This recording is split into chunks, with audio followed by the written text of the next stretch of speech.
Welcome everyone. This is the editorial page of the Indian Express. Today is September 19th and we have our first editorial with us, which is Out of Tune. An orchestra of multiple instruments is required to deal with the continuing high inflation. So this editorial is about inflation, about the growth economy. So we will see what exactly Mr. Ashok Gulati has tried to write down. With inflation as measured from the consumer price index in August going back to 7%.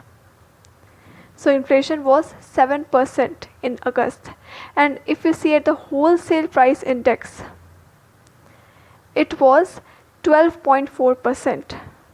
So he now says that one thing is clear: India is not out of woods on the inflation management. What is the recommended inflation? Monetary Policy Committee wants to tame inflation at 4% plus minus 2%. That means lowest is 2% and at most highest threshold must be 6%, but we are seeing 7%. And that too since at least 3 quarters. So however, these are not normal times. And why exactly inflation is increasing? Because first COVID-19 hit the world, then Russia and Ukraine conflict broke out, and now climate change is impacting global commodity prices. COVID-19, we see it hurt the supply chains. Russia conflict, it increased the crude oil prices. And what about climate change? Wheat ban, wheat export was banned. Now rice with this broken rice, this export is also banned. And why exactly? Because of less production. And reason? Climate change.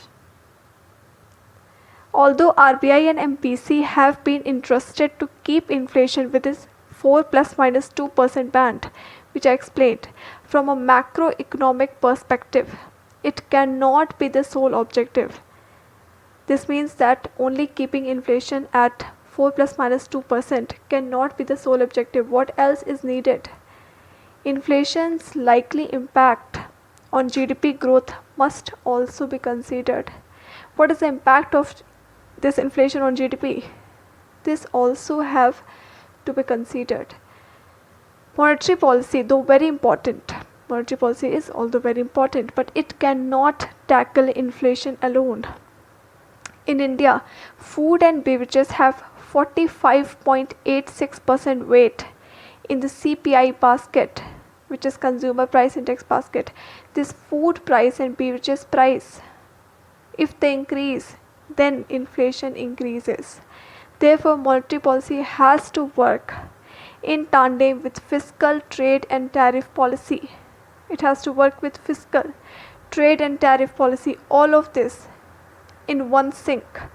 Again, food and agriculture policy and even infrastructure policy, which has a multiplier of 2.45. So all of these policy when work together, then only this inflation can be tamed. So next he says India needs better macroeconomic management. First, public policy has to be reoriented from freebies to rural areas investment. So instead of doing just freebies, you have to look at investing in rural areas with focus to create more and higher productive jobs. Also create better rural infrastructure, improve the competitiveness of agriculture, also improve the competitiveness of agro-based industries such as cotton industry, and also the macro, small and medium enterprise sector. These are the tips given by him. Create more and more high productive job, create better rural infrastructure, improve competitiveness of all these sectors. Next, higher agri resource and development allocations to develop climate smart agriculture. And why exactly? Because climate is affecting agriculture nowadays. Food production is affected by climate change, by heat, by deficient of rainfall. Rice have affected because of less rainfall this year.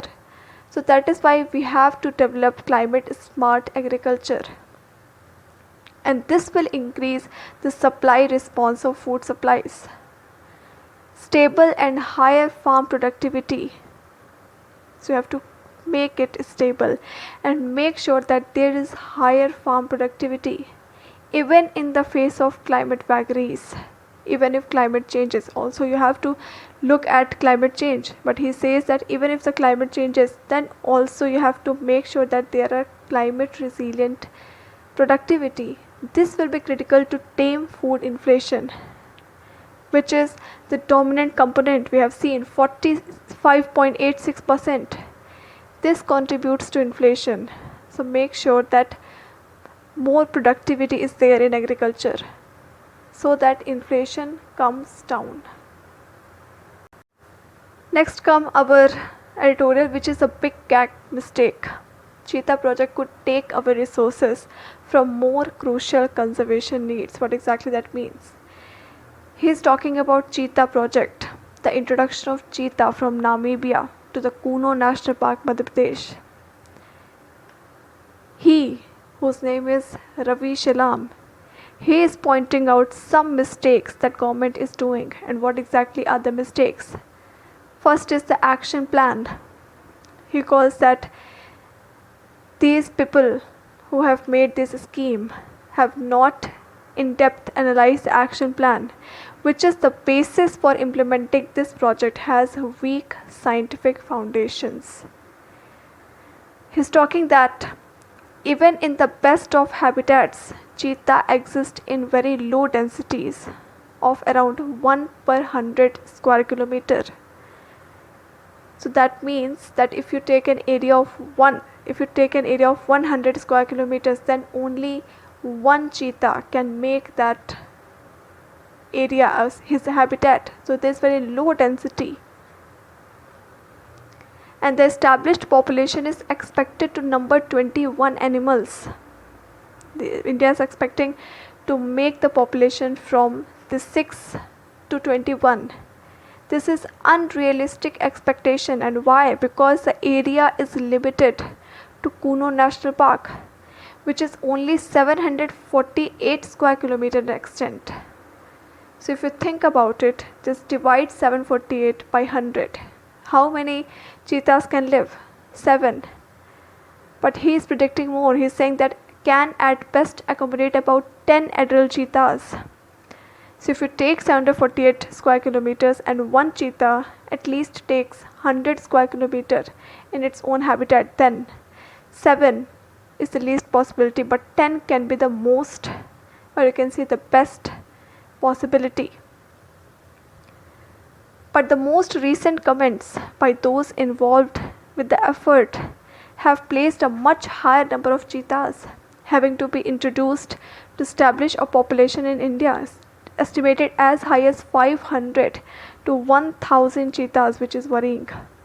So they are expecting this number to be in whole India. But 21 in the Kuno National Park. And this is worrying. Why exactly? Because such a possibility is not possible. Now, why exactly these cheetahs are transported from Namibia to India? There are several reasons, but one objective is the biological objective. And one of the biological objectives is this project is to re-establish the ecosystem function, role of cheetahs in representative area of its former range. What exactly that means?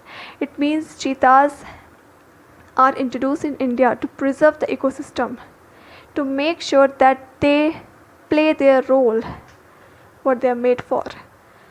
So you see, there are various animals who eat grasses.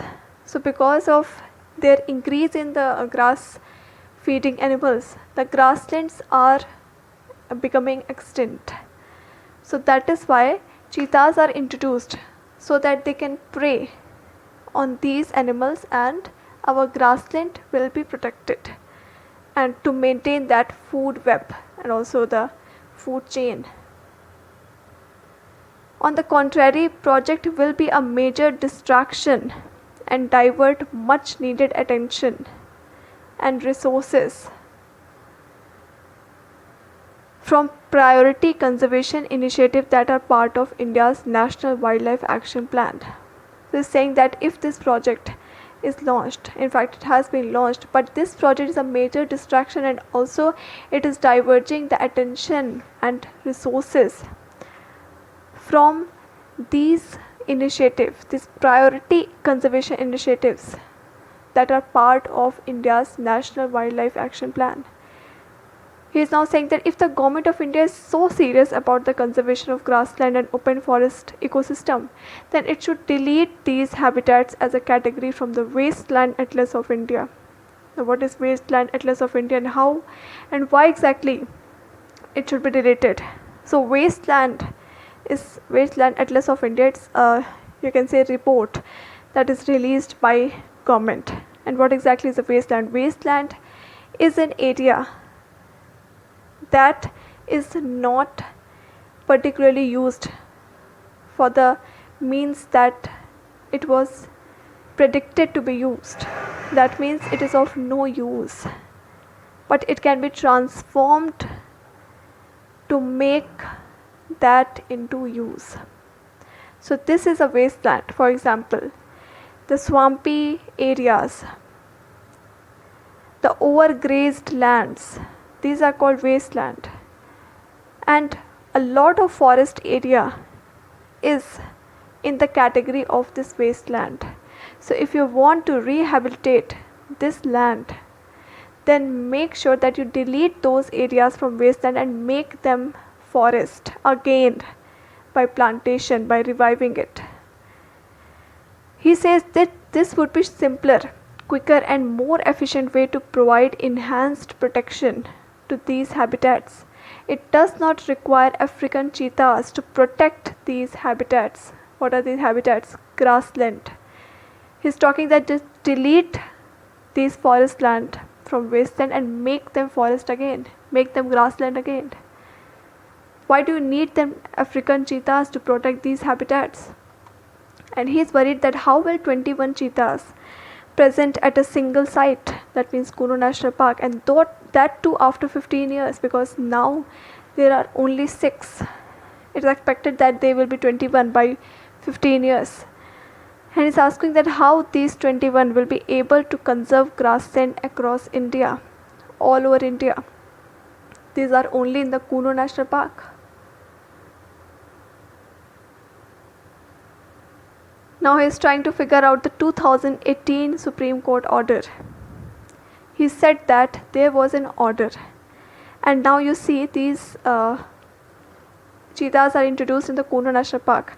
But pursuant to above order, efforts have been made to investigate alternative site other than Kuno National Park for reintroduction of cheetahs into India. There were efforts made to investigate other sites, for example Naura Dehi Wildlife Sanctuary, Madhya Pradesh, as well as Satyamangalam Tiger Reserve, Tamil Nadu, and look at where we have landed up. He is pointing to Kuno National Park.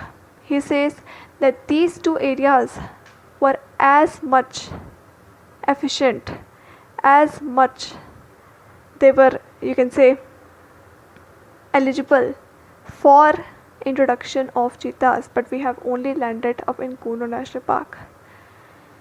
Now ending up, he says that it will distract much needed attention and resources from priority conservation issues and unfortunately end up as a very costly mistake.